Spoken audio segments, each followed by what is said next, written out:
नुकत्याच संपलेल्या पावसाळ्यामध्ये न भूतो न भविष्यती असा महापूर मीना नदीला आला होता आणि या महापुरामध्ये जो नारायणगाव आणि वारूवाडीला जोडणारा नेवकर पूल आहे, या नेवकर पुलाचं मोठं नुकसान झालं होतं। या पुलावरती जे कठडे आहेत त्याला लोखंडी बार आणि जाळीचं पूर्णपणे आच्छादन करण्यात आलं होतं। नारायणगाव आणि वारूवाडी ग्रामपंचायतीच्या वतीने आच्छादन झालेलं होतं, मात्र या महापुरामुळे हे आच्छादन निघून गेलं।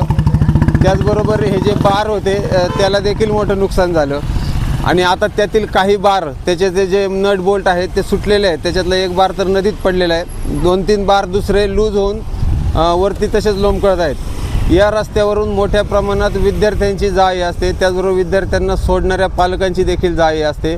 त्याचबरोबर इतर गाड्या, आता जर पाहिलं तर नारायणगावच्या जो मुख्य बाजारपेठ आहे त्या ठिकाणी रस्त्याचं काम चालू आहे, त्यामुळं मोठ्या प्रमाणात ट्रॅफिक पण या बाजूने आता चालू झालेलं आहे। अशावेळी या पुलावरील जे लोखंडी बार आहेत ते हेवी मेटलचे आहेत आणि हे जर बार चुकून काही अपघात घडला तर त्यामध्ये जीवितहानी देखील होऊ शकते।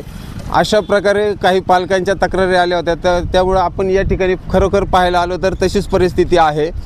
दोन्ही ग्रामपंचायतींनी खरं तर याची त्वरित दखल घेऊन हे जे बार आहेत याची दुरुस्ती करणं गरजेचं आहे, कारण आता पावसाळा संपून देखील 3-4 महिने झाले। तो जो पूर आला होता तो जाऊन देखील आता 3 ते 4 महिने उलटलेले आहेत आणि मात्र याकडं दोन्ही ग्रामपंचायतीचं दुर्लक्ष आहे।